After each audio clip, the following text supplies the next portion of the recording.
धनुष भंग, ये नाम है आज की इस छोटी सी कहानी का। यह कहानी एक कहानी ही नहीं बल्कि एक यथार्थ घटना से संबंध रखती है। यह घटनाक्रम सन 1880 के सितंबर माह की है। एक बार बनारस की एक रामलीला टोली रामलीला का आयोजन करने के लिए तुलसी ग्राम आई हुई थी। टोली में लगभग 2 दर्जन कलाकार थे जो गांव के ही एक व्यक्ति के यहाँ ठहरे हुए थे। वहीं सभी कलाकार अभ्यास करते और खाना बनाते खाते थे। पंडित कृपाराम दुबे उस रामलीला टोली के निर्देशक थे और हारमोनियम पर बैठ के मंच संचालन किया करते थे। और फौजदार शर्मा साज सज्जा और रामलीला से जुड़ी अन्य व्यवस्था देखा करते थे। एक दिन की बात है, पूरी टोली बैठी हुई थी और अभ्यास चल रहा था। तभी पंडित कृपाराम दुबे ने फौजदार से कहा, इस बार वो शिव धनुष हल्की और नरम लकड़ी की बनवाएं ताकि राम के पात्र का अभिनय कर रहे किशोर आयु के युवा को कोई परेशानी ना हो। पिछली बार धनुष तोड़ने में समय लग गया था। इस बात पर फौजदार कुपित हो जाता है, नाराज हो जाता है, क्योंकि लीला की साज सज्जा और अन्य व्यवस्था वही देखा करता था और पिछला धनुष भी उसी ने ही बनवाया था। इस बात को लेकर पंडित जी और फौजदार में से कहासुनी हो जाती है।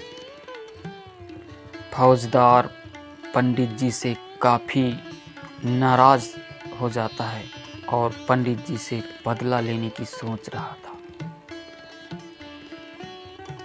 संयोग से अगले दिन सीता स्वयंवर और शिव धनुष भंग का मंचन होना था। फौजदार टोली जिसके घर रुकी थी उनके घर गया और कहा, रामलीला में लोहे के एक छड़ की जरूरत पड़ गई है, यदि हो तो दे दीजिए। गृहस्वामी ने उसे एक बड़ा और मोटा लोहे का छड़ दे दिया।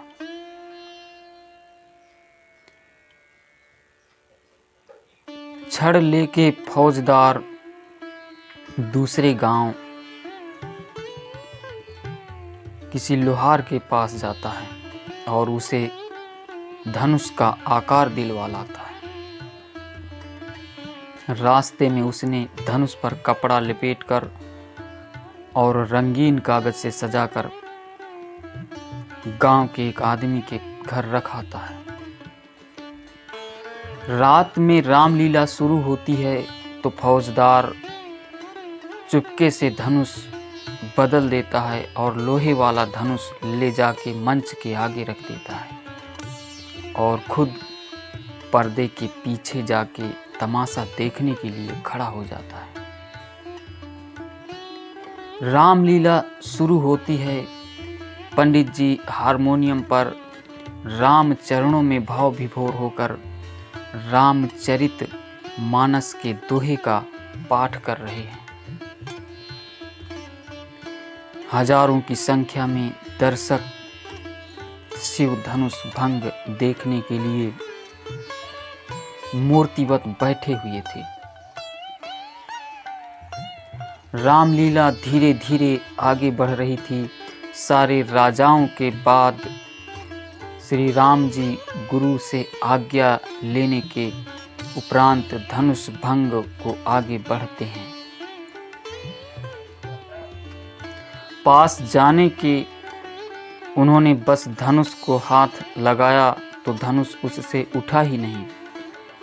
कलाकार को सत्यता का आभास हो जाता है कि उस किशोर कलाकार ने पंडित कृपाराम दुबे की तरह कातर दृष्टि से देखा तो पंडित जी समझ गए कि दाल में कुछ काला है। उन्होंने सोचा कि आज इज्जत चली जाएगी हजारों लोगों के सामने और ये कलाकार की नहीं, स्वयं प्रभु श्री राम की इज्जत मर्यादा दांव पर लगने वाली है। पंडित जी ने कलाकार को आंखों से रुकने और धनुष की प्रदक्षिणा करने का संकेत किया और स्वयं को मर्यादा पुरुषोत्तम श्री राम के चरणों में समर्पित करते हुए आंखें बंद करके उंगलियां हारमोनियम पर रख दी और राम जी की स्तुति करनी शुरू कर दिया। जिन लोगों ने ये लीला अपनी आंखों से देखी थी, बाद में उन्होंने बताया कि इस संकेत के बाद जैसे पंडित जी ने आंख बंद करके हारमोनियम पर हाथ रखा, हारमोनियम से उसी पल दिव्य स्वर निकलने लगते हैं। वैसा वादन करते हुए किसी ने पंडित जी को पहले कभी नहीं देखा था। सारे दर्शक मूर्तिवत हो गए। नगाड़े से निकलने वाली परंपरागत आवाज भीषण धुंदुभी में बदल गई। पेट्रोमैक्स की धीमी रोशनी बढ़ने लगती है। आसमान में बिना बादल बिजली कौंधने लगती है और पूरा पंडाल अद्भुत आकाशीय प्रकाश से रह रह करके प्रकाशमान हो रहा था। दर्शकों के कुछ समझ में नहीं आ रहा था कि क्या हो रहा है और क्यों हो रहा है। पंडित जी खुद को राम जी के चरणों में आत्मार्पित कर चुके थे और जैसे ही उन्होंने चौपाई कहा, लेत चढ़ावत खैंचत गाढ़ी, काहू न लखा देख सब ठाढ़ी, तेहि छन राम मध्य धनु तोरा, भरे भुवन धुनि घोर कठोरा।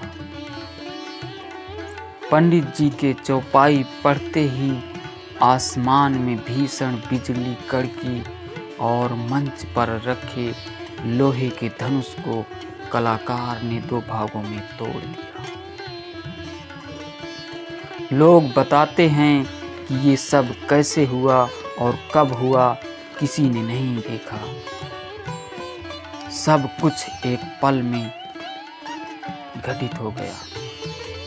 धनुष टूटने के बाद सब स्थिति अगले ही पल सामान्य हो जाती है। पंडित जी मंच के बीच जाते हैं और उस टूटे हुए धनुष तथा कलाकार के सामने दंडवत हो जाते हैं।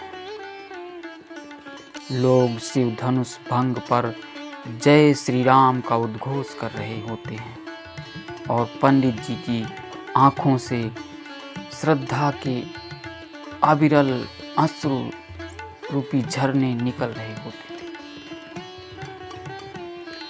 राम सबके हैं, एक बार श्री राम का होकर तो देखिए।